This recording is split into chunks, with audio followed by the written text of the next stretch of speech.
Previously on the Blockbuster Buster. Because there is no way that the Danapholi can come up with something worse than that.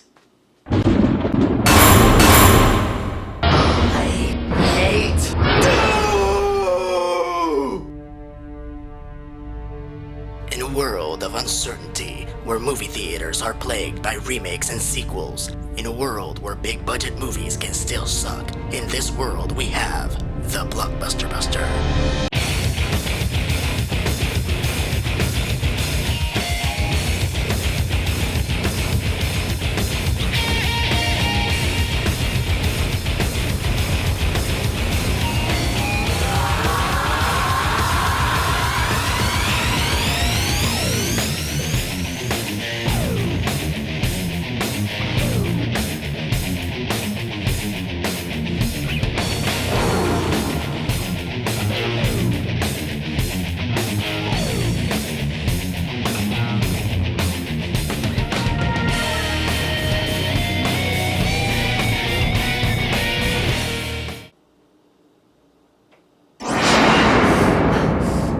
Feel my powers fading, but I gotta hold out on busting these horrible movies, at least until I know that Nerdlinger is safe.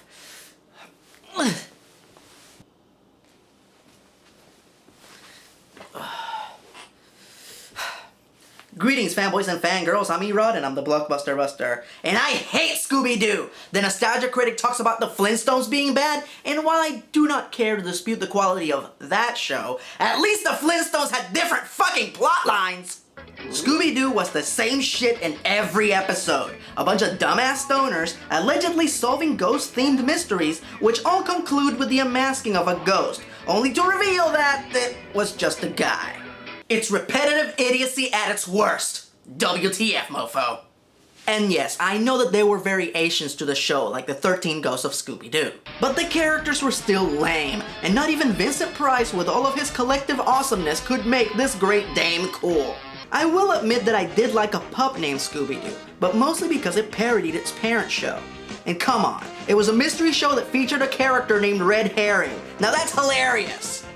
And lastly, Scooby Doo was simply created to quell the complaints of parent watch groups that were bitching about the cartoons of the 60s being way too violent. So yes, Scooby Doo was created to replace Johnny Quest, Space Ghost, and the Herculoids. Try to digest that for 5 seconds. Now one could argue that I should be grateful that Scooby Doo kept Hanna-Barbera alive through the 60s. You know, the ends justify the means. But I still don't understand how this horrible show has such amazing longevity. With spin-offs, movies, direct-to-DVD releases, and even revamps. Alright, I might as well treat this like a band-aid and rip it off as quickly as possible. So our movie begins with the same tired old bullshit. The Scooby Gang is at a haunted toy factory. Daphne got captured at record time. Velma has a plan, and Linda Cardellini? Freddie Prinze Jr.? Matthew Lillard? Those are some pretty solid young actors. But you know what? I can't blame them for being in this. After all, they were up-and-comers at the time, and this was a high-profile blockbuster movie, so it was good exposure for them. Now let's see what brainless bimbo they got to play Daphne. Okay, now I really have a wedgie. Fred! Sarah Michelle Gellar.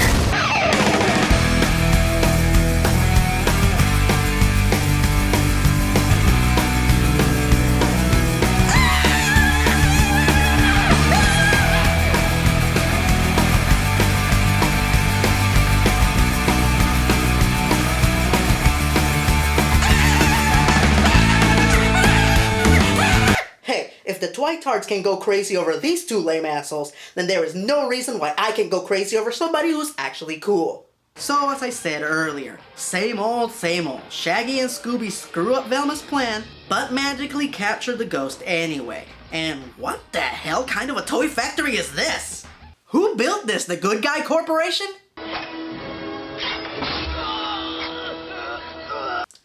Go ahead and unmask the ghost. The Luna Ghost is in fact... Now everybody say it together. Oh, man, Smithers! How is the ghost able to fly? Explain it, Velma. Watch. These balloons fill with a highly potent helium synthesis. giving the Luna Ghost his weightless appearance. See what I mean? Same old predictable Pamela Anderson. What? I guess they're referencing the era of Scooby Doo where they had a lot of celebrities guest star, like Phyllis Diller, Don Knotts, and the Harlem Globetrotters. You know, talented celebrities. I do not always get kidnapped. Can't believe you'd say that to me. Oh, please. You come with your own ransom note. Hey, my glasses! Who's helpless now? I'm going to kill you, Daphne! Whoa, whoa! Now, wait a minute, wait a minute. Maybe I quit. I do? Yeah, I quit. I'm out of here. Good riddance. No, don't go. Come on, you guys, don't do this. Nope, I'm not gonna get excited over this development. You know they're gonna get right back together before the climax of the movie. So let's just cut to 2 years later. And thus we find the Mystery Machine parked by the beach, with some questionable smoke pouring out from the inside. Oh, I know exactly what's going on inside that party wagon.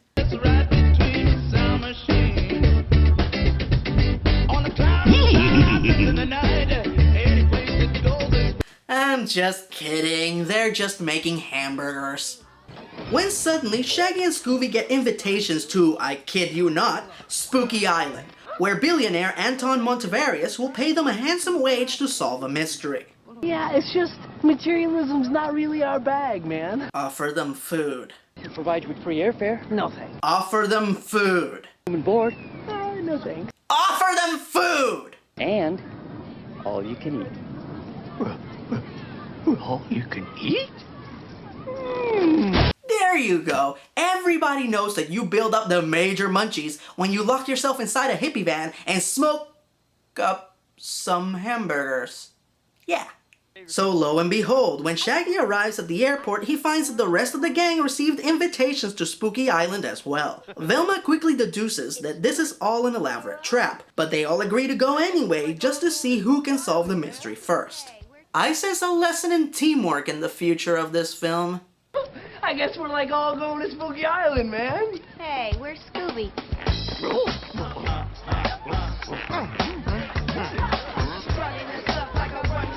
Ah, great. It's my favorite unfunny cliche. And let me guess, there are actually going to be characters in this movie that are going to be stupid enough to believe that the CG dog is actually a woman. Who's the ugly old brother? Oh, could somebody please? Oh. Thank you. Could somebody please give him a Scooby snack? Here you go. Right, you. I'm Mary Jane. Like that is my favorite name. Really? Oh, I know why that's his favorite name. It's because he's a huge Spider-Man fan. Right? So the Scooby Gang arrives at Spooky Island and Rowan Atkinson. But you're awesome! Pamela Anderson, she's a talentless tart, so I get it. But you?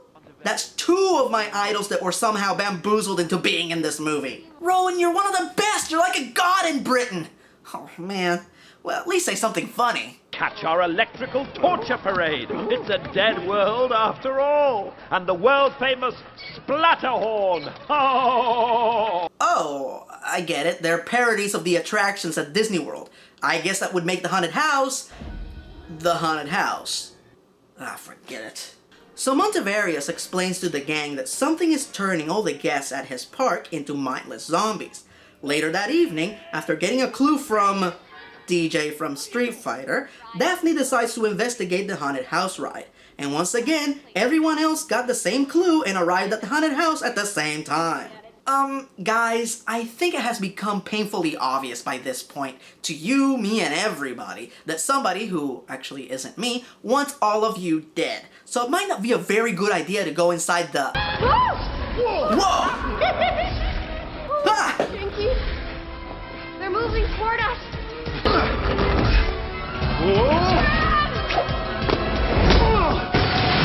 Damn!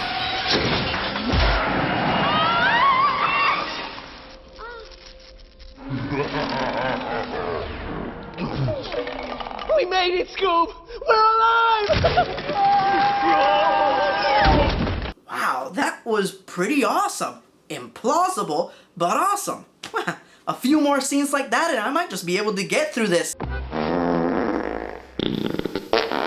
You're in trouble. Oh boy. Excuse me, do you mind not farting while I'm saving the world?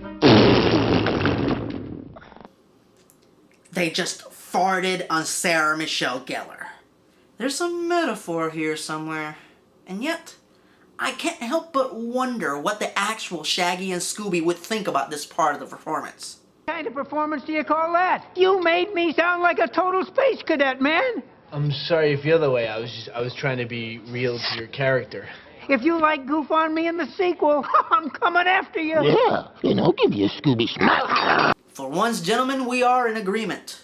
Before taking a walk through Shaggy and Scooby's noxious fumes, Daphne managed to snatch some kind of a golden relic, which Vilma analyzes in the crowded hotel lobby. That's just dumb.